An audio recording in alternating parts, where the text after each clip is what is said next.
A continuación, Noticiero Telesucesos. Clasificación A. Apto para todo público. Un noticiero pensado para usted porque se lo merece. Nos acercamos a la realidad desde diferentes perspectivas. Noticiero Telesucesos. Primera parte del Noticiero Telesucesos con las noticias más importantes del día.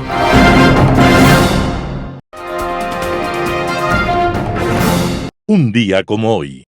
Hubo un momento en el cual algo funcionó muy mal en el cerebro humano y empezamos a pensar que la mejor manera de solucionar un problema de orden legal era acabar con la vida humana. Y supuestamente para aplicar la justicia, nos inventamos las más escabrosas e inenarrables formas de matar, y los métodos fueron cada vez peores y más imaginativos. Pensaban algunos humanos que aplicando la pena de muerte se hacía justicia, cuando en verdad se ejercía la venganza, sin pensar que la venganza y la justicia son ideas opuestas. La barbarie de la pena de muerte fue aplicada en todos los pueblos, hasta que, poco a poco, se ha ido eliminando con la evolución intelectual y espiritual. Uno de los momentos más aciagos en la aplicación de la pena capital fue el de la Revolución Francesa. Allí la guillotina tuvo su más macabra fiesta. Y aunque la guillotina ya había sido aplicada desde siglos anteriores, en medio del furor pseudo-revolucionario, alguien propuso que la pena de muerte debería ser igual para todos, para nobles y plebeyos, para hombres y mujeres, para ricos y para pobres. Y la primera vez que se aplicó la guillotina, en forma oficial, en la Revolución Francesa, fue un día como hoy, 21 de agosto de 1792. Pero con la esperanza de que nunca se repita, recordamos que aquel momento de irracionalidad humana empezó un día como hoy, 21 de agosto de 1792. Y no se volvió a utilizar, para orgullo de la inteligencia humana, después de 1970. Las principales noticias del día. Titulares. Costa Rica abierta a renegociar acuerdo comercial con Ecuador.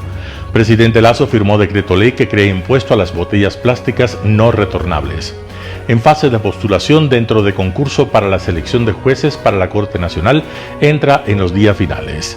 En el segmento de opinión, seguridad, justicia, trabajo, paz y desarrollo.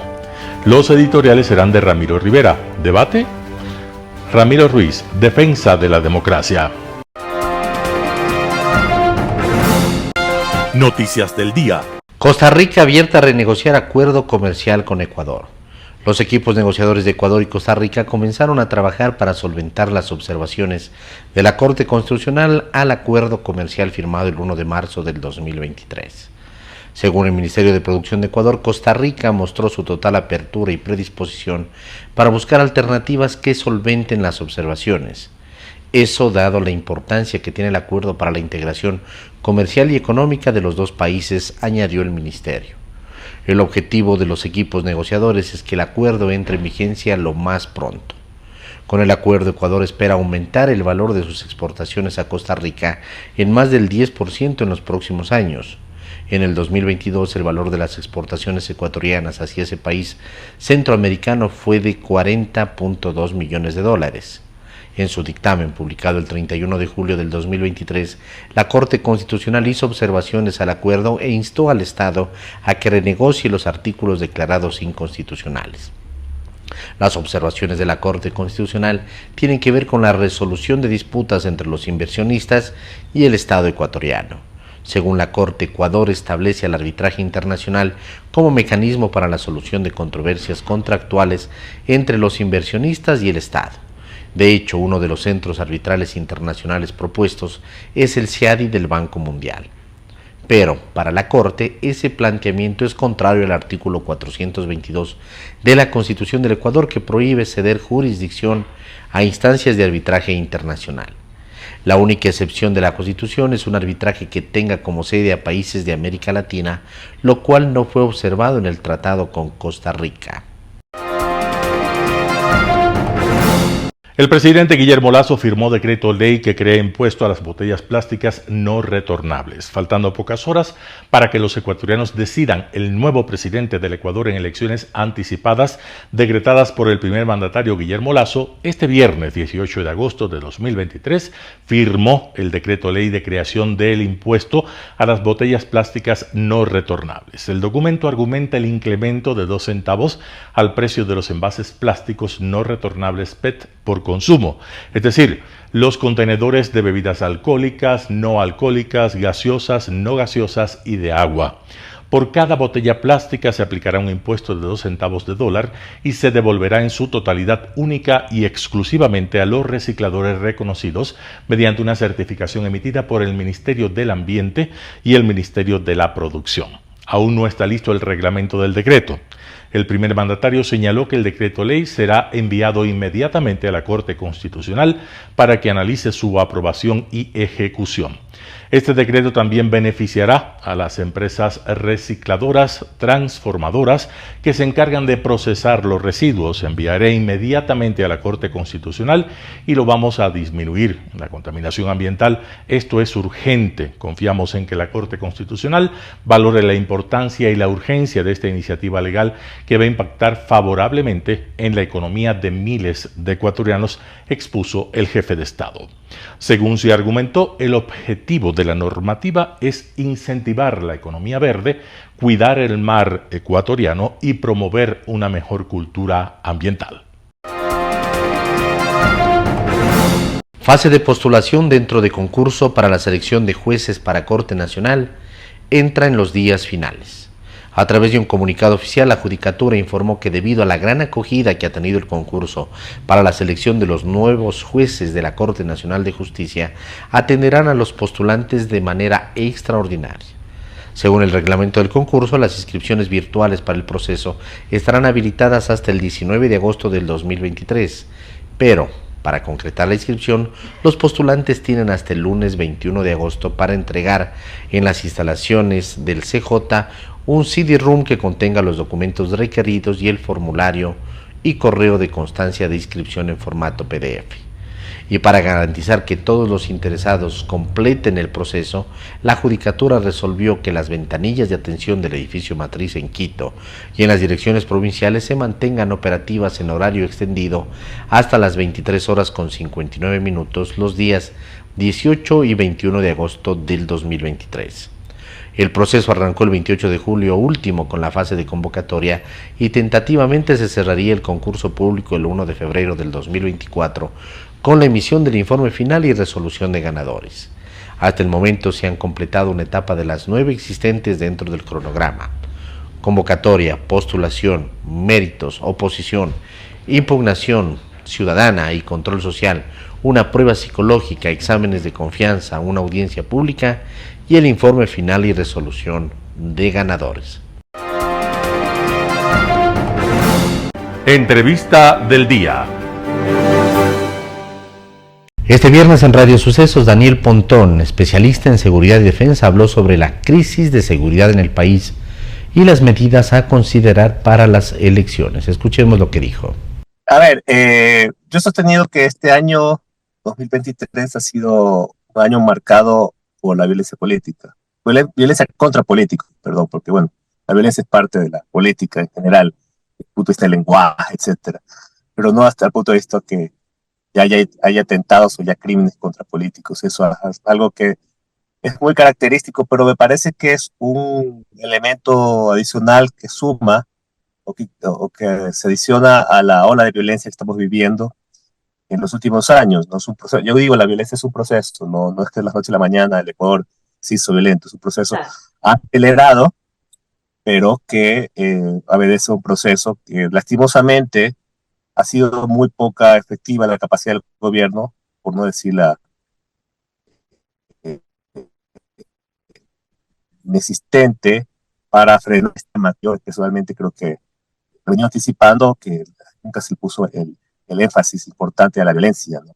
Porque lastimosamente lo que estamos viviendo ahorita, me parece, es que la violencia se ha hecho un método social, ¿no? Que empezó con un método de las bandas criminales, porque ellos se hicieron notar, se hicieron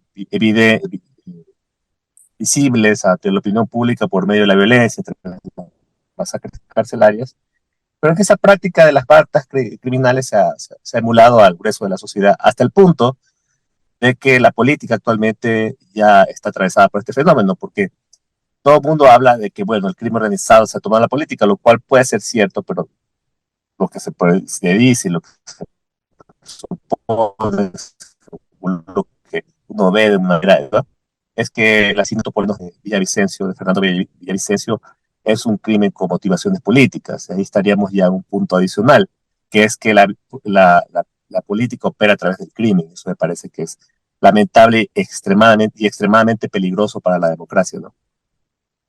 Eso es, de hecho, lo que más preocupa, la penetración de la llamada narcopolítica en un narcoestado, Daniel, y eso eran advertencias que se las venía haciendo ya hace algunos años, pero que lamentablemente no se hizo nada o muy poco para controlar. Por ejemplo, financiamientos de la política, los financiamientos de la campaña, de dónde proviene el dinero que muchos candidatos, con el que se promocionan muchos candidatos, y cómo entender todo esto y cómo controlarlo también, porque el Consejo Nacional Electoral no ha sido para nada efectivo en esto. Entonces, ¿qué debería hacerse para que realmente se controle, sobre todo que no se penetre la narcopolítica, ¿no? A ver, que la narcopolítica penetraba al país es algo indudable. Creo que es parte del proceso y eso se lo vive, ¿no? Se lo ve, hay evidencias más que suficiente para ratificar eso. Y lo peligroso que es implica para la democracia, los peligros que eso implica, los atentados criminales hacia políticos, etcétera, asesinatos. A ver, yo lo que he visto, y es algo que también me ha sorprendido muchísimo, es cómo de parte de los actores políticos, por lo menos los más visibles, no existe hasta toda comprensión de cómo la cuestión ha cambiado. Eso me parece que es importante porque cada vez que yo oigo un discurso, cada vez que yo oigo una reflexión sobre el tema, al parecer es como que estábamos en una etapa anómala y poco a poco volveremos a la normalidad y bueno, todo va a volver a ser como antes. Yo personalmente creo que el Ecuador va a cambiar muchísimo. De aquí adelante la violencia no se vuelve. ¿Sí? Y no es que yo sea pesimista, pero lastimosamente hay hechos, estoy hablando en función de hechos que han pasado y que son extremadamente graves. Eso es lo que no estamos comprendiendo.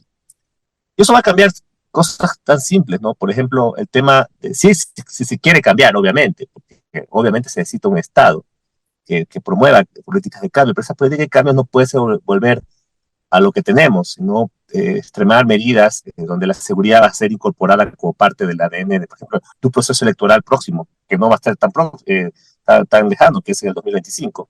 Así es. Donde claramente, por ejemplo, las normas electorales tienen que cambiarse. Yo no soy experto en temas electorales, pero, por ejemplo, el tema del financiamiento de campañas electorales de partidos, movimientos políticos o de candidatos, tiene que ser revisado profundamente. O sea, donde debe haber una depuración exhaustiva por parte del Estado. Juan Esteban Guarderas, presidente de la Fundación de Lucha Anticorrupción, en Radio Sucesos habló sobre el juicio contra el juez Richard González. Veamos la nota. Esta decisión es crucial y es histórica, por varios motivos. Primero, se trata de un juez súper militante. Cuando tu radio escuchas, cuando tu público piensa en los jueces que hacen lo que les da la gana, piensen en este señor. Primero, es un señor que promovió un juicio escandaloso en contra de una de las lideresas feministas más importantes que tenemos, Nivia Vélez. Segundo, este juez es el que lidera desde un colectivo ciudadano las acusaciones a la fiscal por plagio de su tesis. Y tercero, este juez fue el que solito permitió la candidatura de Yunda cuando era abierta y totalmente ilegal. Te doy unos ejemplos, te lo explico de la manera más fácil y simple posible. Mira, 10 de agosto del año pasado, es decir, justo hace un año, 19 de agosto, salió una sentencia de última instancia irrecurrible, inmodificable, inalterable, que dice que Jorge Yunda no podrá participar a nada durante 2 años. Se le quitan sus derechos de participación. En Ecuador existe lo que se llama el curso de declaración. Tú no puedes alterar la sentencia, simplemente pides que el juez te aclare el sentido, ¿no? Señor juez, no entiendo la palabra sentencia, explíqueme lo que significa la palabra condena. ¿Qué dice la ley? Dice que hay 3 días para interponer ese recurso y tras de eso el juez tiene 2 días para resolver. Es decir, tú tienes una yapita de 5 días para que te condenen. Si a ti o a tu público les condenan alguna vez, pues sepan que tienen una yapita de 5 días para que se les aplique la condena. Pues imagínate, Vero, que hasta el día de hoy no se resuelve la aclaración.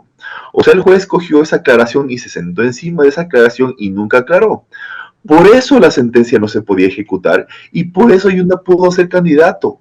Conclusiones. Primero, todas las elecciones para la alcaldía de Quito fueron un chiste, porque la alcaldía de Yunda no podía ser parte de esa contienda electoral. Por lo tanto, ¿cómo se hubiera comportado el electorado? No sabemos, podemos especular. ¿Hubiera ganado Pablo Muñoz? No sabemos. ¿Hubiera ganado otra persona? Bueno, pero acuérdate que esa candidatura era totalmente ilegal, o sea, no podía. Entonces, lo maravilloso, y con esto termino para responderte de manera especial a tu pregunta, imagina, Vero, que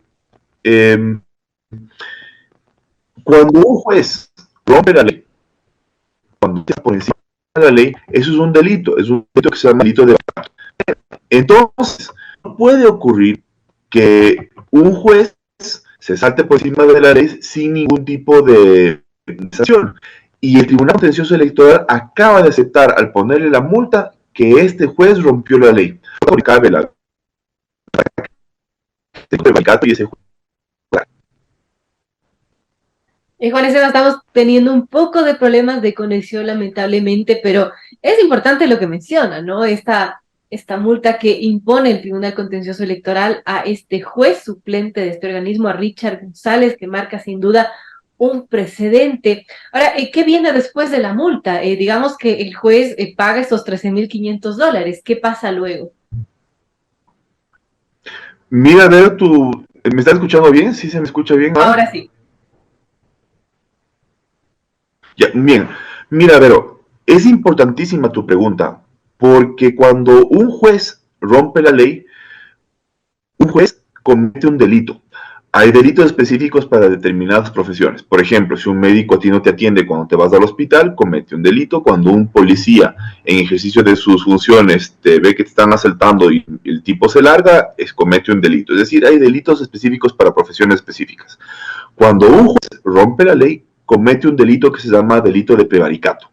¿Ok? Ahora, el Tribunal Contencioso le sancionó por lo máximo que podía sancionar. Lo máximo. Esa multa de $13,000, aunque parezca pequeña, es la máxima sanción prevista por la ley, pero lo más chévere, lo más interesante es que el tribunal acepta que el juez rompió la ley. Entonces, estimada Vero, ahora acabamos de tener al Tribunal Contencioso Electoral que acaba de abiertamente aceptar que el juez cometió un delito. Por lo tanto, nosotros desde la Fundación Lucha Anticorrupción también hemos puesto en marcha las denuncias penales para que este juez para que este juez encare un proceso penal. Porque claro, no podemos tener, Vero, un sistema en donde los jueces hagan lo que les dé la gana. Y con esto termino. Mira, Vero, imagínate tú un guagua, un niño chiquito de 2 años o 3 años, que cuando está con su familia bota la comida al piso y nunca nadie le dice nada. Y luego va y raya las paredes y nunca nadie le corrige. Y luego se va al colegio y les pega a sus compañeros y nunca nadie le corrige. Ese niño, luego del tiempo, por la impunidad, se vuelve un delincuente. Esos son nuestros jueces. Pero ¿hace cuánto tiempo que tú y yo no vemos que un juez se vaya a la cárcel o que enfrente consecuencias por las porquerías que ha hecho? Entonces, en mi organización Lucha Anticorrupción hemos priorizado la actividad de investigación y sanción a los jueces donde hayan indicios de que se han saltado la ley. En el programa Impacto Informativo, Santiago Basabe, analista político, habló sobre el fin de la campaña electoral. Veamos la nota. Sí, efectivamente, quizás es la más violenta de la historia y temo mucho que no será la última, ni lo que hemos visto será lo peor. El país vive una escalada de violencia, de financiamiento del narcotráfico a la vida política, de financiamiento de grupos ilegales o ilícitos a la vida política. Y esto temo mucho que es solamente el principio de algo que se viene mucho más complicado a futuro. En los próximos días podría interrumpirse el conteo, las segundas vueltas. En el caso que haya segunda vuelta, podría tener estos problemas. podría ser en el cortísimo plazo, eventualmente los problemas que planteas en el conteo en el Consejo Nacional Electoral, en la segunda vuelta de existir, pero creo que es un tema más estructural incluso, o sea que puede prolongarse a las próximas elecciones del 25, en las presidenciales y en las legislativas, porque hay un problema de fondo. En el país los dineros ilícitos están metidos en la política, están metidos en el sistema económico en general.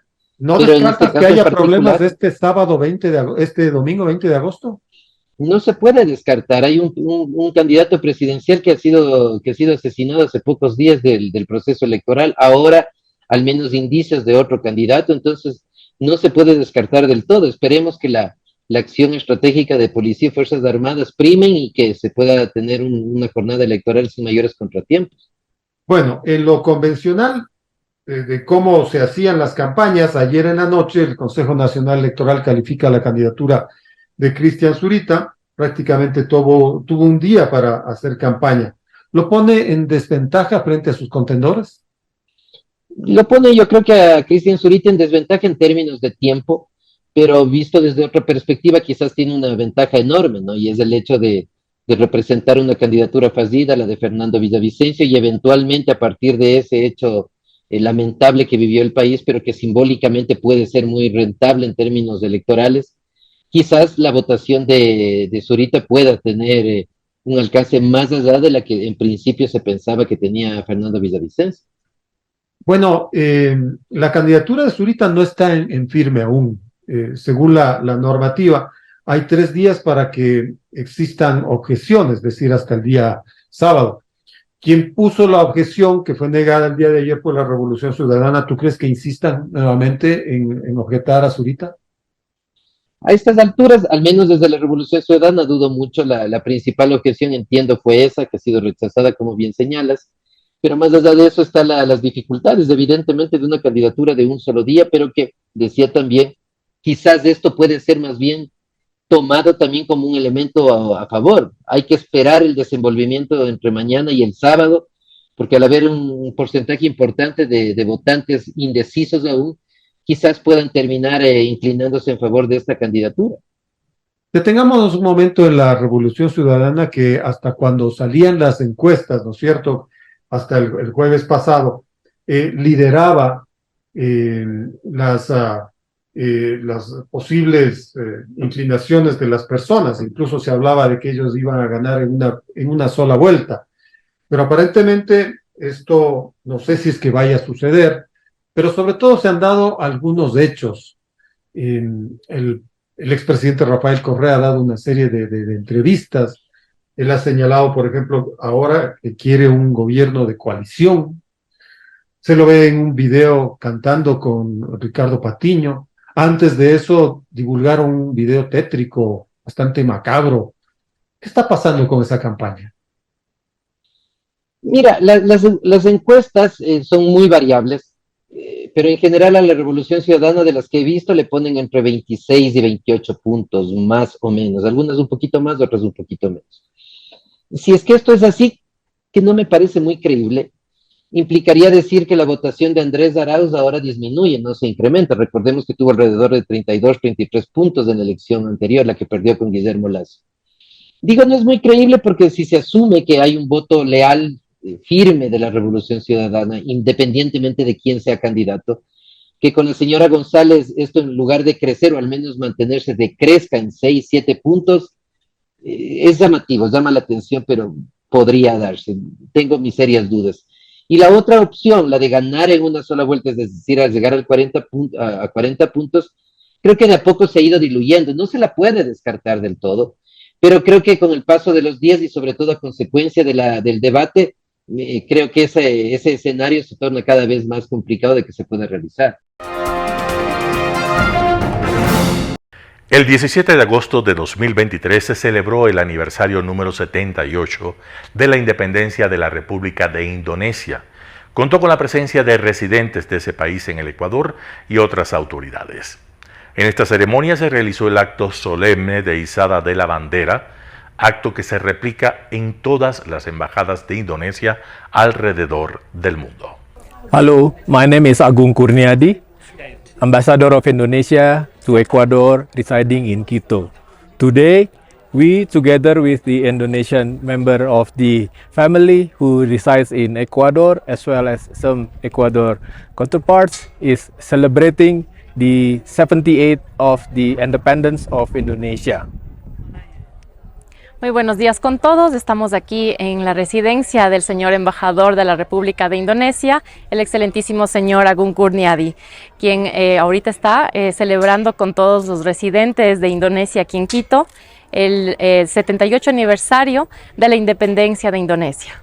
So every 17th of August, we, not only in the capital of Indonesia or cities in Indonesia, as well as the embassies overseas, is celebrating the Indonesian independence. We are very grateful. We are happy to be able to contribute the development of the country, even though we are residing overseas. Cada 17 de agosto en Yakarta, en Indonesia, se festeja este día tan especial, y también en todas las embajadas alrededor del mundo también lo festejan, porque estamos orgullosos de festejar este día por el desarrollo de todos los países. Ecuador is home to about 60 Indonesian diaspora. So most of them are living not only in the cities but also in some part of the remote areas of Ecuador. En el Ecuador existen 60 personas residentes que viven aquí en Quito, en Ecuador, que son de Indonesia. Y no solo en Quito, también tienen en otras provincias ahí sus casas. Therefore, today, on the Thursday, in the working day, they are trying hard to come here to be able to participate in this ceremony of the celebration. Thank you so much. Y en este día tan especial han venido de todas las provincias del Ecuador para participar en esta sesión solemne que han hecho en Quito, y aquí les tenemos presentes con nosotros para festejar este lindo día. With regard to the relations between Ecuador and Indonesia, we are very grateful to see that we are already 43 years bilateral diplomatic relationships. En relación a las relaciones diplomáticas que tiene el Ecuador con Indonesia, estoy muy orgulloso de decirles que ya tenemos 43 años de relaciones bilaterales. The relations characterized by the very good relations, and the two sides is very eager to enrich, to advance the collaborations, not only political but also socio and economic aspects. Nos categorizamos por unas relaciones bastante fuertes y sólidas, y somos bastante fuertes en el tema social, en el tema económico y cultural también. The two countries has a great potential to tap, so we are very eager, both sides, to advance into the higher plane of the relations.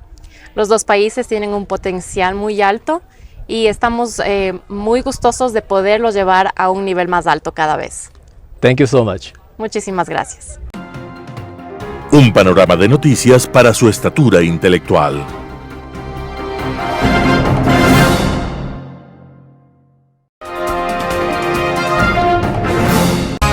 Poder Ciudadano, con el doctor Patricio Quijón. Seguridad, justicia, trabajo, paz y desarrollo.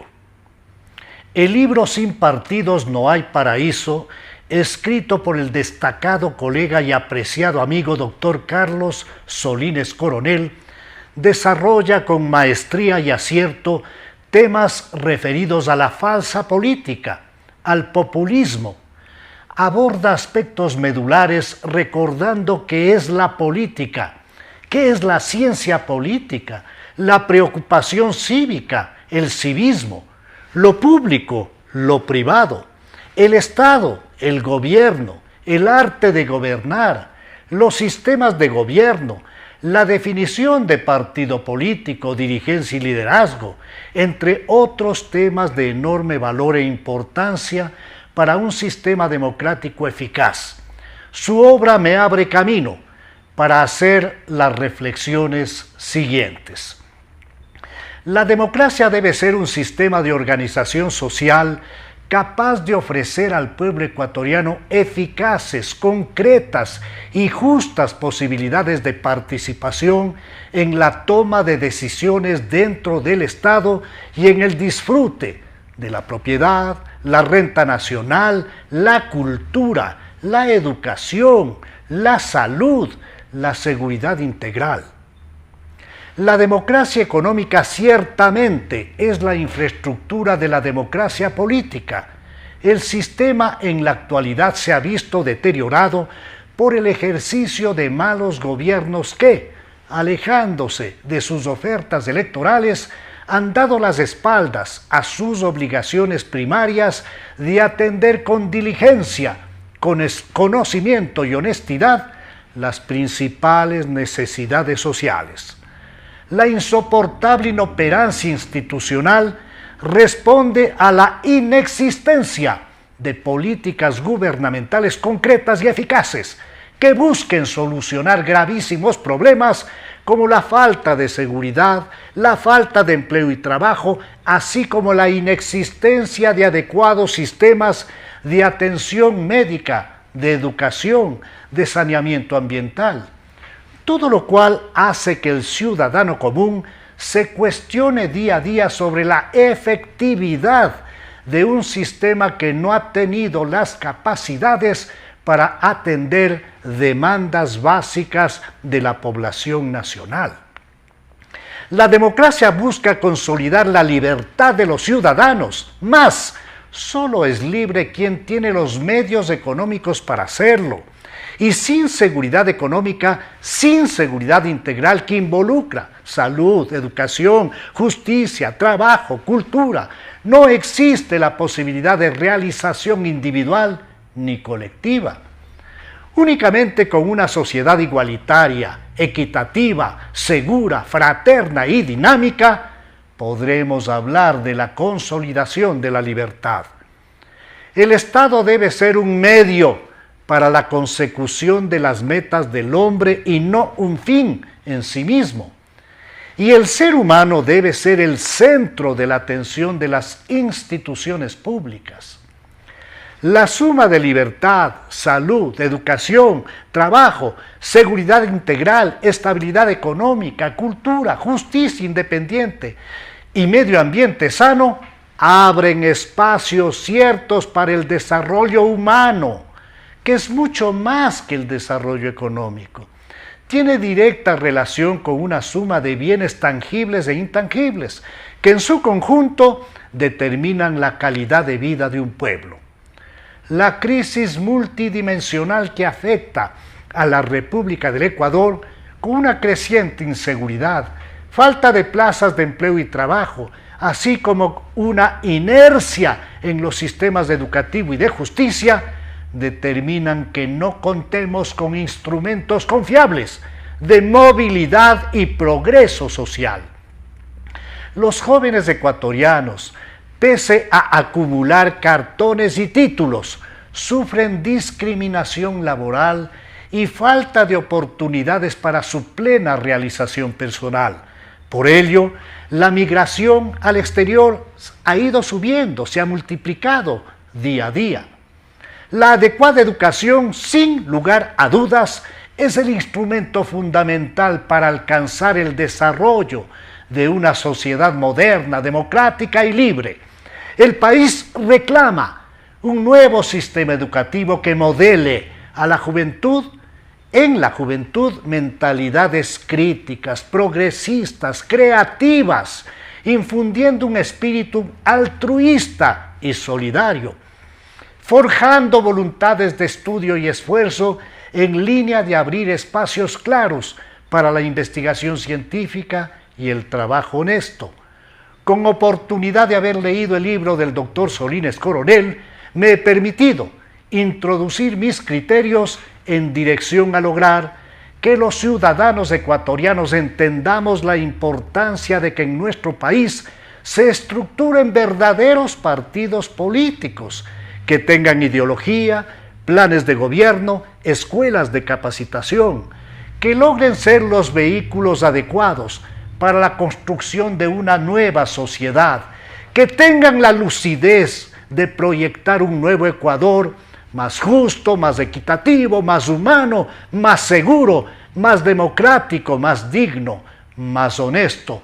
Un nuevo Ecuador en el que gobernantes y gobernados tengamos la capacidad y oportunidad de construir un acuerdo nacional en torno a temas específicos, como la seguridad integral, el trabajo, la salud, la educación, la justicia. Únicamente con la ejecución de un Plan Nacional de Seguridad, Paz, Trabajo y Desarrollo podremos ser capaces de remar en una sola dirección y salvar de una manera ordenada y definitiva a un hermoso país de las garras de las narcomafias criminales, de las garras de la injusticia, de las garras de la corrupción, de las garras de la pobreza. Editorial. Debate, artículo de Ramiro Rivera publicado en Diario El Comercio. Admitamos que la intención del Código de la Democracia al fijar la obligatoriedad de un debate entre las candidaturas está inspirada en un genuino deseo que la ciudadanía conozca el pensamiento de quienes aspiran al poder. Pero lo que vimos el domingo 13 no fue un debate, entendido como una controversia, una contienda y discusión con algo de profundidad. El formato, los segundos y el minuto no lo permitieron. Además, los moderadores se extraviaron en una dinámica laberíntica y hasta se abusó. Algún candidato no logró entender lo que ocurría. No es justo descalificar a todas las personas que se presentaron. Aunque no tengamos partidos que merezcan ser tales, existe una nueva generación de personas preparadas en universidades de prestigio. Son el Horstner, Topig, Novoa, Herbas Pérez, González. Pero ¿sabían ustedes que más del 70% de los legisladores de la Asamblea disuelta tenían títulos universitarios? Ser titulado no es una garantía para reflexionar y deliberar, menos idoneidad para conducir el destino de un país en crisis. Presentarse en un debate como alto parlante de un caudillo no es ningún mérito. Falsear la historia tampoco. Repetir el catecismo, escurrirse en consignas y en eslóganes elaborados con la magia de la mentira y el método goebbelsiano es un frustrado intento de embaucar a los electores. Es celebrar el cinismo en un rito público de sumisión y fervor por un caudillo resentido. Sangró la democracia con la ausencia de Fernando Villavicencio. Algunas de las bandas criminales asociadas con maquinarias políticas que viven de la corrupción lo exterminaron de manera brutal.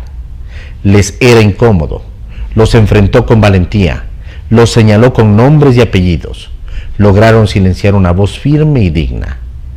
Hannah Arendt dijo que los totalitarios adoptan la mentira como paso previo al asesinato y que resulta más fácil eliminar una figura pública de los registros históricos si al mismo tiempo es posible eliminarla del mundo de los vivos.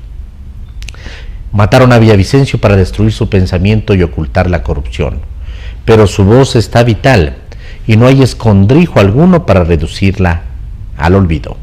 Artículo de Ramiro Rivera publicado en Diario El Comercio. Defensa de la democracia. Ramiro Ruiz.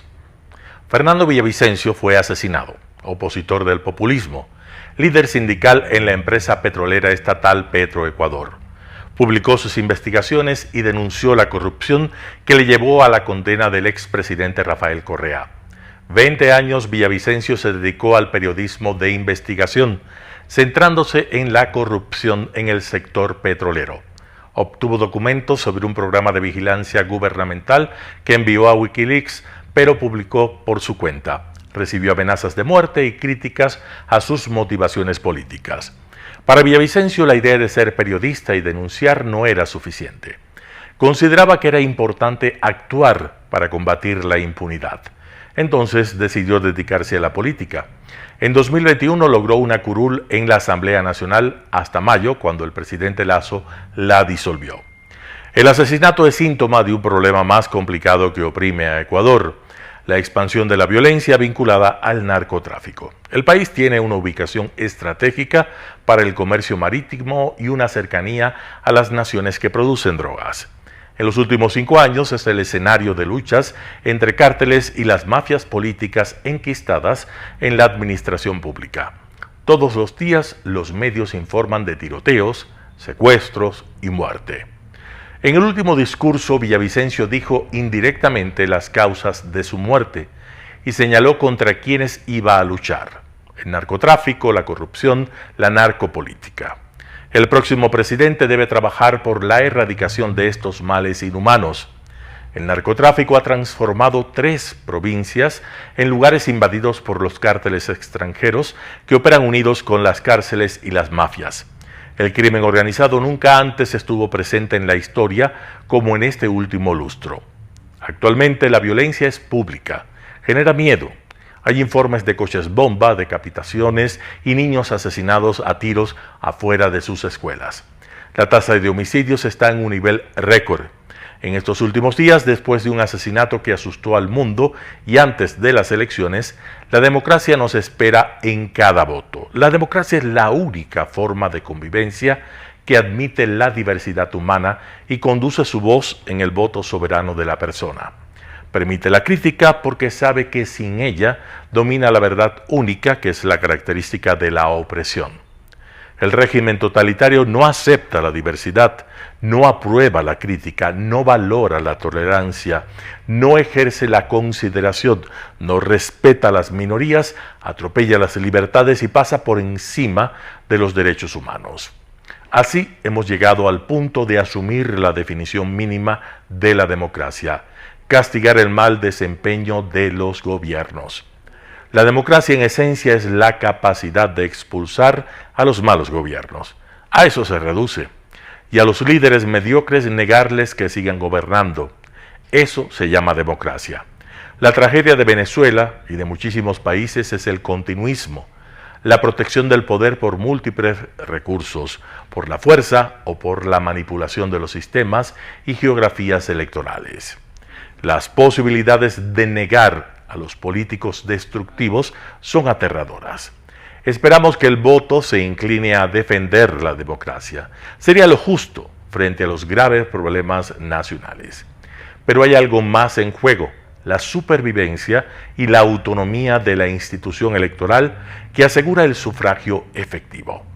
El Tribunal Electoral ha ganado desprestigio, duda, incertidumbre. De ocurrir un intento de fraude, hablará la democracia y su palabra es sagrada. No podemos permitir que la democracia muera por asfixia, como la venezolana, la cubana y ahora mismo la colombiana, la argentina y la brasileña. Recordemos que siempre habrá ecuatorianos dispuestos a luchar defendiendo la democracia. Ramiro Ruiz. Noticias internacionales. Air Force One, una Casa Blanca voladora con 60 años de historia. No solo en esta inmensa Casa Blanca está la oficina del presidente de Estados Unidos. Su despacho en el aire tiene todas las comodidades y la seguridad para llevar al mandatario a cualquier lugar. Es conocido como Air Force One cuando el presidente está a bordo. El avión presidencial más famoso del mundo, popular en películas. Air Force One, clear for takeoff. Thank you for your hospitality, Moscow. Cuenta con un espacio de 370 metros cuadrados en 3 pisos, con una amplia suite, oficina, recámara, baños y salas de conferencias. Y pocos lo saben, pero también tiene un cuarto médico donde se pueden realizar operaciones de emergencia y 2 cocinas con capacidad de preparar platos para 100 personas a la vez, incluida la prensa, que por cierto debe pagar para viajar con el presidente. Comodidades que han cambiado con el tiempo. Pero ¿cómo pasamos de esto a esto? Hay una historia fascinante sobre los métodos de transporte de los presidentes de Estados Unidos. Desde el siglo XIX, por supuesto, los caballos fueron el principal medio de transporte. Eso comienza a cambiar con la llegada del presidente Taft. Él prefirió conducir automóviles, pero luego en 1943, el presidente Franklin Roosevelt es el primer presidente en el cargo en volar a bordo de un avión. Pero no fue hasta 1962 que se construyó un jet específicamente para uso presidencial.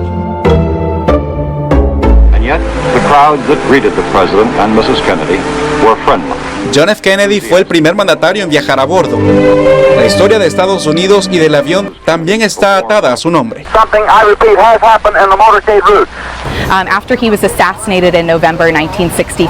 Después de que fue asesinado en Texas en noviembre de 1963, sus restos viajaron en el Air Force One de regreso a Washington, D.C.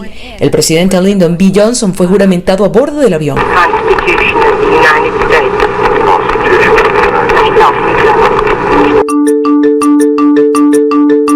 Después de la Casa Blanca, la aeronave es considerada como un fuerte de resguardo, ya que cuenta con tecnología especial que le permite funcionar como un centro de comando móvil en caso de un ataque. Eso, de hecho, ocurrió en 2001, tras el atentado a las Torres Gemelas y el Pentágono. Ese es probablemente uno de los lugares más seguros para que el presidente estuviera durante esta tragedia nacional. Y nada económico resultan los viajes presidenciales. Según la mayoría de las estimaciones, una hora de vuelo puede rondar en los $180,000. Jorge Agobián, Voz de América.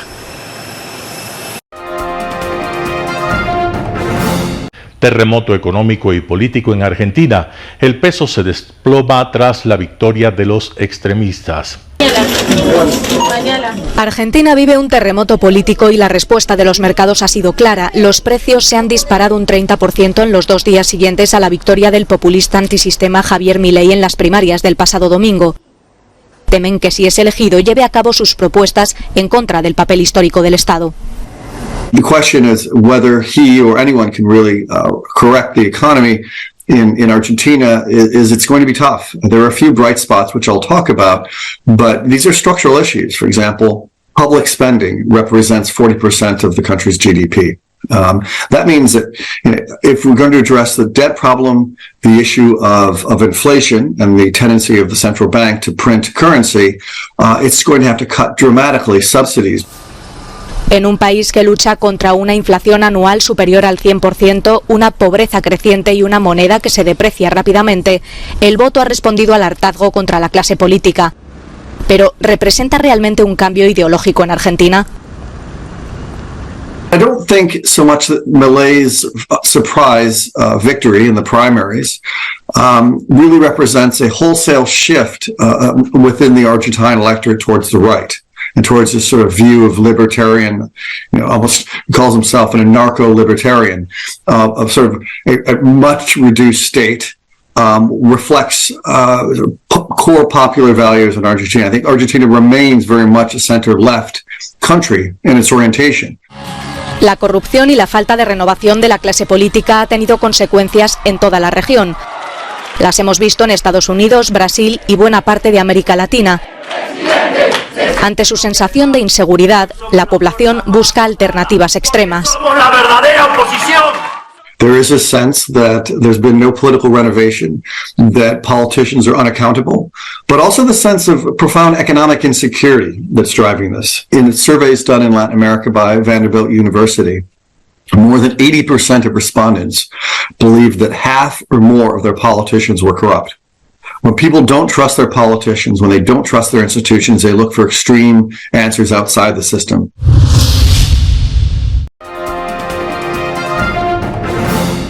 Israel cierra el mayor acuerdo de defensa de su historia con Alemania. El Ministerio de Defensa de Israel ha asegurado el mayor acuerdo de defensa de su historia este jueves, vendiendo un sofisticado sistema de defensa antimisiles a Alemania por más de 3.200 millones de euros después de que Estados Unidos aprobara el acuerdo. Alemania quiere dotarse de este sistema de defensa Arrow 3, diseñado para interceptar misiles con un alcance de hasta 2.400 kilómetros como parte de su programa de rearme tras la invasión rusa de Ucrania. אישור המכירה של מערכת חץ 3 שניתן על ידי האמריקאים הוא דבר משמעותי מאוד בדרך למימוש העסקה בין ישראל לבין גרמניה. מערכת חץ 3 היא המערכת המתקדמת מסוגה בעולם, פיתוח משותף של ישראל ושל ארצות הברית, והמערכת הזאת בעזרתנו תיתן הגנה לגרמניה. אנחנו מאוד גאים בכך. Este acuerdo con Alemania podría llamar la atención de Rusia, país con el que Israel ha mantenido relaciones de trabajo durante toda la guerra de Ucrania. De hecho, Israel ha rechazado repetidamente las peticiones de venta de armas a Ucrania por temor a enemistarse con Rusia.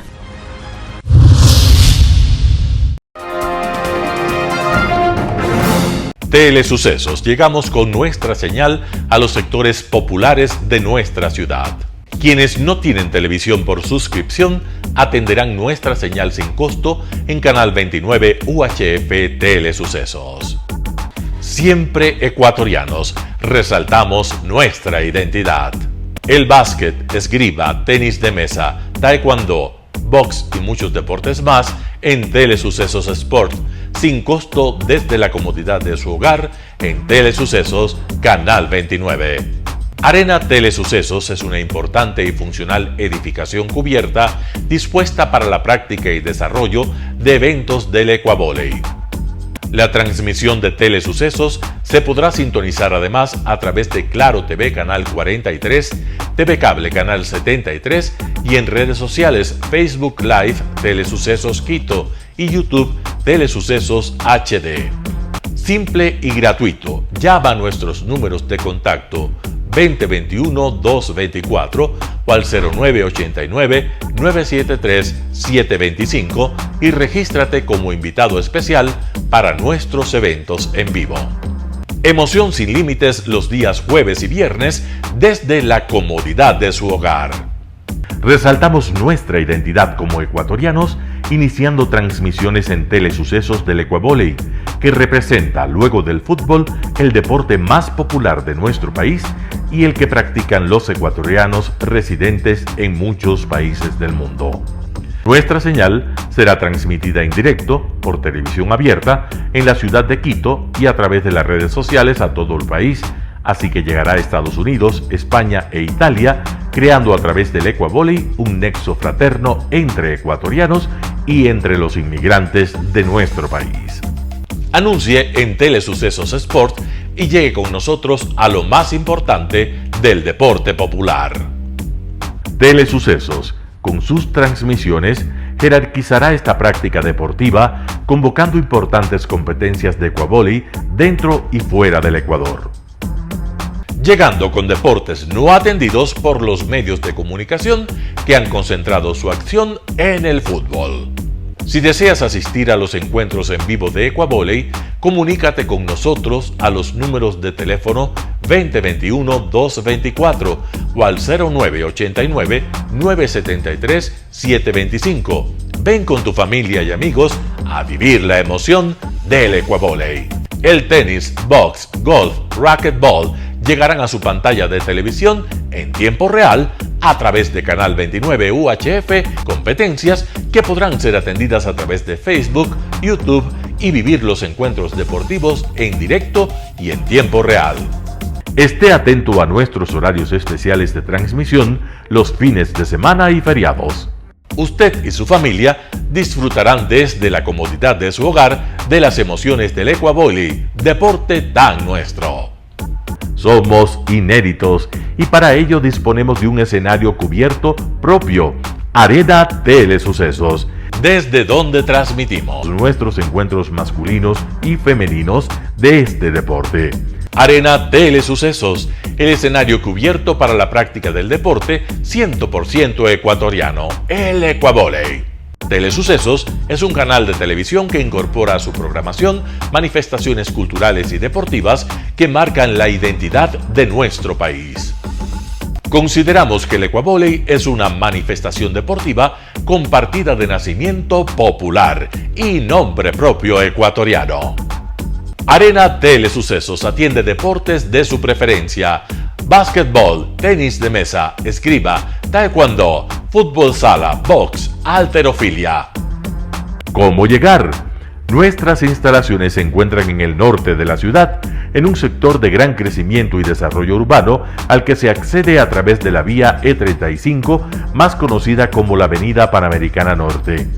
Desde el centro comercial El Portal, a 2 kilómetros a la derecha, se encuentra la calle García Moreno, antiguo camino a Llano Grande, una arteria en la que se desarrollan dinámicos comercios. Junto al centro comercial Ciudad Alegría, a 100 metros, hemos llegado a nuestras instalaciones, Arena Telesucesos, la cancha del Ecuavóley. Por fin tiene usted un espacio de difusión de su deporte preferido. Telesucesos, el canal de televisión siempre inédito. El noticiero Telesucesos es retransmitido de lunes a viernes a las 7 horas por Radio Planeta Sur 106.1 FM de la ciudad de Loja. Noticiero Telesucesos.